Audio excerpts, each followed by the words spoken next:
Tu cherches à être plus heureux, je te suggère fortement de te concentrer à augmenter ton indice de bonheur. Pour quelle raison? Parce que, en fait, quand on cherche à être plus heureux, souvent on est focusé sur qu'est-ce qui ne nous rend pas heureux, donc sur nos manques. Et cette façon-là de faire va souvent provoquer plus de manques. Lorsqu'on est focusé sur améliorer notre bonheur, eh bien, ça le dit, c'est que je cherche des solutions je vais être attentif à tout ce qui améliore mon bonheur et qui va augmenter mon indice de bonheur. Et de cette façon-là, eh bien, mon attention est vraiment portée sur l'amélioration. Mes pensées aussi vont le refléter. Donc, c'est un point d'attraction qui est bien meilleur que, bien entendu, d'être axé sur le manque. Donc, c'est vraiment ce qu'on va voir ensemble en détail dans cette capsule. Bienvenue à ton podcast « Et si j'osais l'amour ». Ici, tu vas découvrir des connaissances et des astuces qui te permettront d'établir une relation d'amour avec toi-même pour t'épanouir et être heureux. Je me présente Nicole Charrette, coach de vie en pleine conscience depuis 2004. Je suis l'animatrice de ton podcast en solo ou avec mes invités pour t'aider à oser vivre ta vie. Le meilleur conseil que je peux te donner pour être plus heureux, c'est vraiment d'augmenter ton indice de bonheur. Peu importe la facette de ta vie que tu veux améliorer, que ce soit financier, argent, travail, amis, c'est vraiment un outil extraordinaire pour justement augmenter ton degré de bonheur. Premièrement, je voudrais attirer un peu ton attention sur la loi d'attraction parce que, en fait, il a toujours été dit que où est-ce que tu portes ton attention, c'est là où est-ce que tu vas créer. Donc, quand on veut être plus heureux, normalement, on est en train de regarder qu'est-ce qui nous rend malheureux, qu'est-ce qui sont nos manques. Et là, à ce moment-là, eh bien, il faut faire attention parce que si c'est un constat de dire, ben voici qu'est-ce qui améliorerait mon bonheur, et là, à ce moment-là, bien, mon focus est sur le bon endroit. Mais si je me dis, ben je suis malheureux à cause de ce manque-là, attention de donner toute mon attention à ce manque. Parce que à ce moment-là, eh bien, si mon attention est dans le manque, bien, je vais avoir des pensées, des comportements qui vont être justement alignés avec ce manque-là. Et à ce moment-là, bien, je vais avoir la déception, l'insatisfaction et, bien entendu, bien, je vais créer à partir de ce manque-là. Donc, je ne changerai pas mon indice de bonheur. Par contre, si à quelque part, justement, mon attention est, mais comment que je veux justement améliorer ces facettes-là de ma vie, donc, mon focus devient sur l'amélioration, trouver des solutions et qui va faire que ça va m'emmener des solutions qui sont favorables, plus satisfaisantes pour justement augmenter cet indice de bonheur-là et finalement, bien, je vais me retrouver dans un meilleur endroit justement pour augmenter ce degré de bonheur que je veux dans ma vie. On va prendre deux exemples différents complètement qui vont faire en sorte que tu vas bien assimiler qu'est-ce que je suis en train de t'inspirer à faire dans ta vie. Supposons qu'on va focusser sur souvent un manque d'argent. Donc, le manque d'argent, il y a la peur de ne pas payer nos comptes, l'insatisfaction justement de ne pas avoir la liberté d'aller se gâter dans la vie. Il y a plusieurs facettes par rapport au manque d'argent. Et là, à ce moment-là, eh bien, c'est sûr que je suis dans ma réalité. Oui, c'est vrai que à l'heure actuelle, si je regarde ma vie, oui, il y a un manque d'argent. L'histoire, c'est que si je vais de dire comment est-ce que je peux améliorer mon côté financier. Alors, à ce moment-là, eh bien, je n'ai pas nécessairement besoin de tout préciser. Je fais juste penser si ça améliorait, comment je me sentirais. Je me sentirais plus libre, je me sentirais plus légère, je me sentirais plus à l'aise dans ma vie. Et c'est vraiment ce que je veux atteindre. Mais bien entendu, c'est un acte de création. Un acte de création, ça veut dire que ça se peut que, en fait, c'est pas juste ça se peut, dans la réalité du moment présent, c'est pas ça qui se passe. Et c'est pour ça qu'on appelle un acte de création. Et quand, justement, je focus sur cette réalité-là, eh bien, de dire, encore un mois, j'ai de la misère à payer mes factures, encore un mois où est-ce qu'il y a beaucoup d'insatisfaction, je ne sais pas comment y arriver et tout ça. Tu vois, tes pensées te gardent prisonnier dans ce même état de finance. Par contre, si je commence à dire, wow, une minute, là, en focusant de cette façon-là, c'est bien entendu, rien ne va changer. En fait, ça risque plutôt de se détériorer. Mais si je passe au niveau d'amélioration, eh bien là, toutes les solutions que j'ai proposées tantôt deviennent tangibles. C'est quelque chose que de plus en plus, c'est pas que la situation est parfaite, mais je vois qu'elle s'améliore. Je constate que c'est de mieux en mieux et que mon indice de bonheur au niveau de l'argent est beaucoup plus favorable. Et en même temps aussi, eh bien, tu sais, on a toujours dit que le cerveau ne fait pas de différence entre qu'est-ce qui est réel et irréel. Par contre, il y a une chose, c'est par la loi d'attraction, qu'est-ce que tu vas dégager comme émotion, ça va justement engendrer une vibration. Et si je vise à améliorer justement de mon indice de bonheur par rapport à mes finances, ça veut dire que j'ai plus de liberté, ça veut dire que j'ai plus de satisfaction, ça veut dire que j'ai justement un sentiment de maîtrise qui s'installe dans cette amélioration de solution. Eh bien, tu vois que l'univers aussi va faire en sorte que ça va attirer à moi aussi des possibilités que si je suis dans le négatif, je ne peux pas les accueillir dans ma vie, je les verrai même pas. Je les verrai même pas parce que je suis juste focusée à ce que ça ne fonctionne pas. Et là, à ce moment-là, bien, même s'il y a une opportunité, je ne vis pas à cette opportunité-là, je vis juste à la déception et ça se peut que je justifie une opportunité en disant, bon, regarde, ça ne marchera pas, ça ne marche jamais mon affaire. Alors, à ce moment-là, je vibre la même énergie et ça ne fonctionnera pas. Donc, tu commences à voir comment c'est important de focusser sur l'amélioration de mon indice de bonheur au niveau financier. Et à ce moment-là, bien, il faut que je vois toutes les petites améliorations et de commencer à voir, bien, tu sais, lentement, ça fonctionne et je m'en vais dans la bonne direction. Si à quelque part, tu dis, ah, ça va passer vite, il faudra que ça soit demain matin, désolé, ça ne changera pas parce que tu es revenu à focusser sur ton manque et là, à ce moment-là, tu es en train de l'entretenir et ce n'est pas là où ce que tu veux aller. Afin que tu ressentes bien la différence entre les deux options que je te parle, je vais prendre la même action, mais tu vas voir que si c'est vraiment dans le manque, tu vas voir l'énergie qui va se dégager à la fin versus si je suis dans l'amélioration de mon indice de bonheur au niveau financier.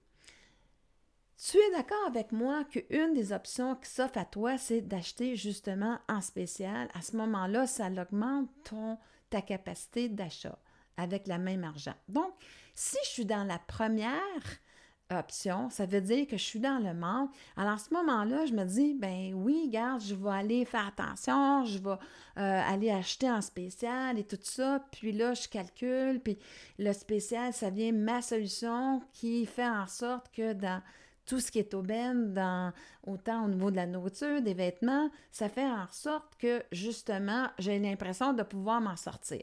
Alors, tu vois, je suis encore focusée dans le manque parce que, en effet, je suis dans l'impression, justement, de pouvoir m'en sortir en utilisant cette façon-là de faire. C'est, la plupart du temps, c'est la façon qu'on va réfléchir. Je vais t'emmener dans l'autre facette où est-ce que là, je vais le voir différemment. Je vais dire, OK, une façon d'améliorer mes finances, c'est en effet d'acheter en spécial. Comme j'achète en spécial, regarde toute l'abondance que j'ai. L'abondance de pouvoir acheter différents produits ou me permettre justement d'acheter un chandail, un nouveau vêtement. Et là, à ce moment-là, bien, je me ressens une forme d'abondance à l'intérieur de moi, de pouvoir justement de voir ma capacité d'achat qui augmente à travers cette solution-là. Et j'ai énormément de satisfaction à justement améliorer mon indice de bonheur parce que justement, j'ai trouvé une solution puis fait que j'ai beaucoup plus de satisfaction de le regarder de cette façon-là et justement d'améliorer ma vie, mon bonheur à travers cette lecture-là. J'ai fait le même geste, la même chose, mais ma façon de penser est complètement différente. L'autre, j'ai juste l'impression, en premier, de focuser sur mon manque, va m'emmener à dire je suis en train d'essayer de m'en sortir de cette façon-là.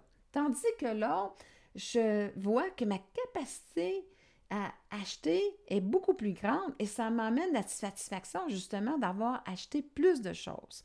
Et à ce moment-là, bien, j'ai un sentiment de beaucoup plus grand au niveau de l'abondance et je suis contente d'avoir trouvé cette solution-là pour augmenter justement mon indice de bonheur vis-à-vis mes finances. Tu vois comment c'est complètement différent et c'est ça vraiment que je t'invite à faire. Parce que l'autre va faire en sorte que au niveau de cette satisfaction-là qui est en train de grandir à l'intérieur de moi, bien, je vais la vibrer, je vais attirer à moi un moment donné, je sais pas moi, un endroit où je ne pensais pas aller acheter rien, mais je vais découvrir un beau vêtement. Puis mon Dieu, qui est donc bien pas cher. Et là, à ce moment-là, je ne me serais pas permis ça.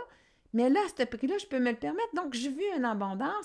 Et là, ça l'enligne encore les circonstances qui vont faire que ça va apparaître de plus en plus parce que je commence à vibrer ça. Et ça peut devenir aussi un emploi. Ça peut se transformer en beaucoup de choses si je garde mon attention justement sur améliorer mon indice de bonheur, c'est aussi améliorer mon sentiment par rapport au rapport de l'argent. Et je viens justement de te montrer une façon de faire. Elle n'est pas naturelle, mais par contre, je t'invite vraiment à la développer parce que ça va emmener véritablement un changement dans ta vie parce que tu vas arrêter de focusser sur ta réalité, le manque, et de juste avoir l'impression de t'en sortir, de tenir la tête hors de l'eau, versus de vraiment ressentir une amélioration dans ta capacité à acheter. Et à ce moment-là, eh bien, cette satisfaction-là va se transformer, comme je te disais, à synchronicité qui va faire que cet indice de bonheur-là va continuer à augmenter et ça peut littéralement changer ta vie. Donc, je t'invite à essayer ce petit truc-là.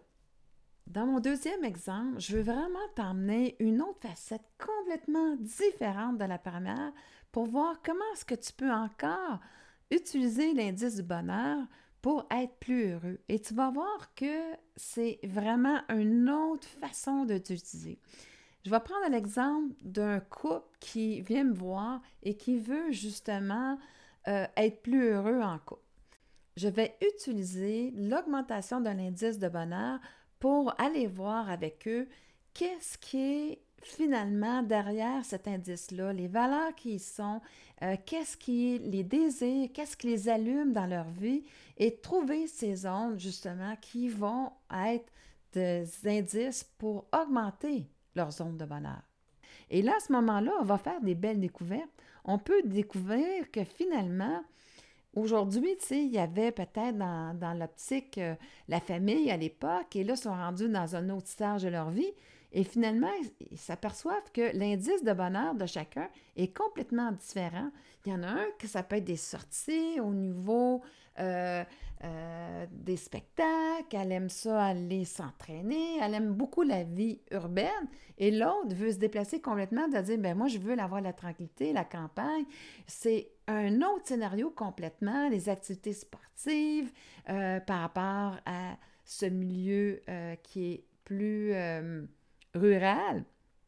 Et là, à ce moment-là, ben, ils s'aperçoivent que finalement, il faudrait quasiment qu'elle aide l'autre, il convainque l'autre d'aller dans sa vision à elle ou à lui pour être heureux. Et là, à ce moment-là, on est dans un impasse parce que qui va sacrifier quoi pour arriver à satisfaire l'autre?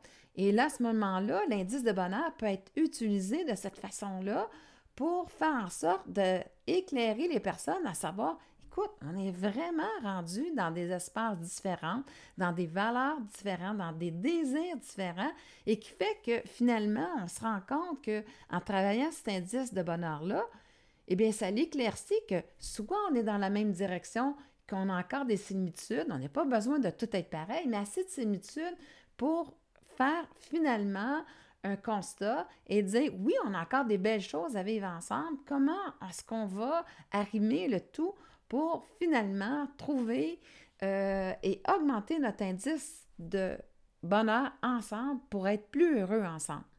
Mais si l'indice de bonheur n'est pas, vont pas dans le même sens, sont basés sur des choses complètement différentes, alors à ce moment-là, l'indice de bonheur va se retrouver pas à l'intérieur de ce couple-là, va se retrouver à chercher justement une personne qui va mieux me convenir pour finalement vivre ce bonheur-là et non pas dans la fameuse concession, mais que je vais trouver quelqu'un qui va être dans son intérêt, dans mon intérêt, parce qu'il y a un match qui va être vraiment assez satisfaisant, confortable, pour faire en sorte que là, il va y avoir un réel bonheur qui va pouvoir se bâtir entre deux personnes. Et ça se peut que ça ne soit plus mon conjoint actuel ou ma conjointe actuelle.